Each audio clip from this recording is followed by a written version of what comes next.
Hi, welcome to Unboxing Design Season 1 and Episode 2. We have a very talented architect Nishita Kamdar from Studio Nishita Kamdar here today. Nishita is an experienced architect and she does wonderful designs. And this is one such project which we are going to have Nishita talk about today and explain the whole concept behind the whole design. Hi Nishita, welcome. Hi Manish, so good to be here. Yeah. So I have seen this project of yours earlier. I would really like to congratulate you. It is really one of a kind design, and the way you have planned the whole project along with the nature around it, I should really congratulate you for that. Yay, thank you. Yeah. It really takes people by surprise to know that this was my first architectural project. Oh really? Yeah. Wow. Okay.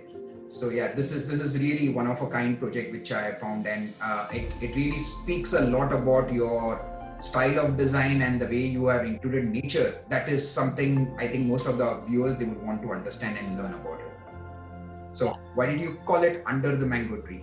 Okay. Yeah. So it's almost like this, kind of fairy tale story. We used to go to site. The clients knew me through somebody else, and they got a reference and they approached. All the site had was like a barren land and one large, beautiful mango tree. And normally when you go to these kind of places in the outskirts, it gets very hot. And normally look for shade and shadow everywhere, to stand under. And invariably, it happened that every single time that we went to the site, we used to come and stand below this mango tree. Okay, so and then that became the shelter for us, on this site, and then we kind of just decided that why not just design everything around this mango tree. Just an experience became a concept, and then it became a form, so that was very exciting. Fabulous. That's a nice thought behind the whole project as well, I think. And I think your project is also influenced with this whole mango tree concept, and like you explained, it's all around the mango tree, and it's the viewers would be really eager to see more about the project around the concept, the ideas that has gone behind the whole details. So the farmhouse that we've done is in Karjat in Maharashtra. It's the built-up square feet is around 5,500 square feet and has 2 bedrooms, a living room, kitchen, and a lovely veranda area. We don't like to classify this entire project into rooms. Because conceptually, it's just kind of made as a flowing space. The clients are a quintessential, Bombay businessman and wife, and they live in a matchbox house here. The only reason to buy a farmhouse in the outskirts was so that they could be as close to nature as possible, and that was priority and key for them. So that became a great guiding brief for us from the beginning itself. It was something that they don't experience in Bombay and in the city life. They wanted to get away from this hustle and bustle that we are always, in. So they needed that pause in life, and this farmhouse was going to be that pause for them. Farmhouse, it was oriented correctly so that the sunlight reaches and penetrates through the entire house, and so does the wind kind of flow all across the house. Using nature to its fullest potential was absolutely key in this project, and we didn't want the built form to take over the kind of natural setting of this house. There were a couple of mango trees on the side and one big one.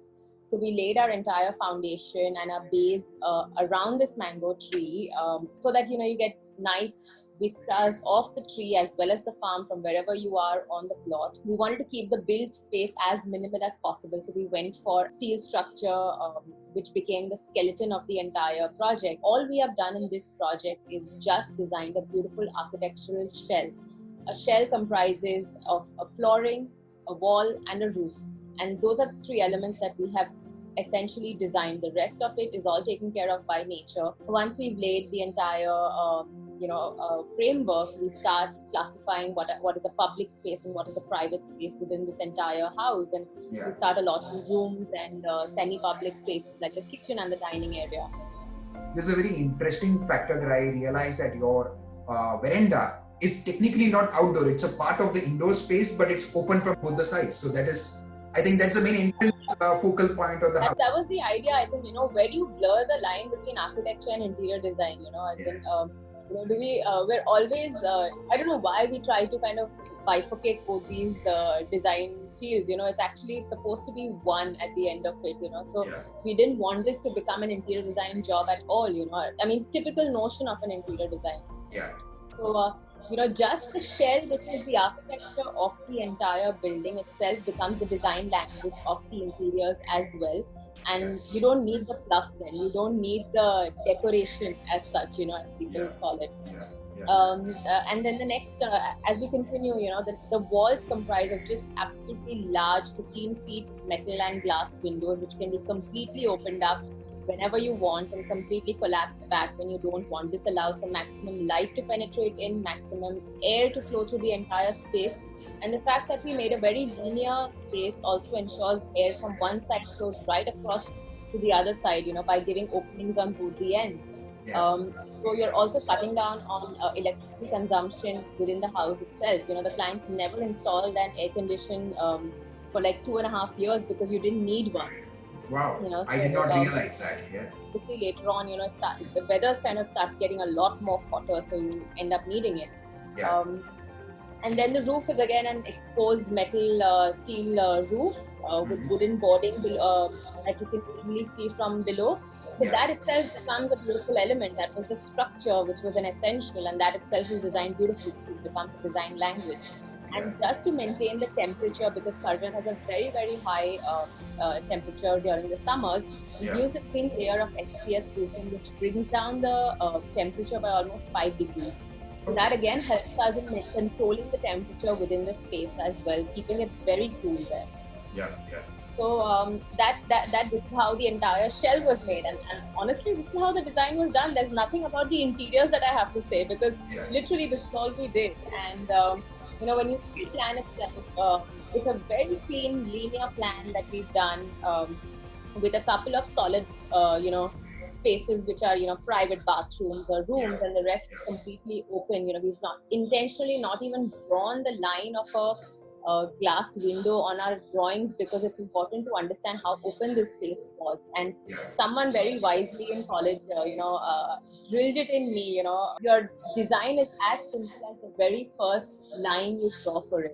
But I really, I completely understand when you are trying to say there is a thin line between architecture and interior design. And I think you've done a fabulous job in terms of just expressing the architecture and your interior flows with that. That's it. I think that is a fabulous thing. And I also have seen that externally also you avoided using a lot of brick wall and it's just glass. So again, it gives you a nature, being in nature. And I think that is what Karjat, the town of Karjat is all about, you know, having, and with this amazing mango trees that you are having around, that's also beautiful. And I see some interesting flooring patterns as well, you know. Would you like to just express why did you do things like that? Sure. So I think I forgot to mention that the 3 shell layers, that is the floor, walls, and the ceiling, were the 3 things we designed. And the floor, I explained the walls and the ceiling, but the floor is again just this continuous large 100 feet long plinth at 2 feet height, and just to break open spaces, give an element of surprise, demarcate spaces. We've kind of done beautiful inlay work. So maybe you're just walking and strolling and you suddenly see like a nice pattern on the floor. So it's very intriguing as such. And, so, and I can see even the same flooring runs to your bedrooms and bathrooms as well. So you're not changed the flooring. And it's very natural material that you get locally here in India and probably even in Karjat. So they generally say you don't need a house to have a beautiful house. You don't need to spend a lot of money.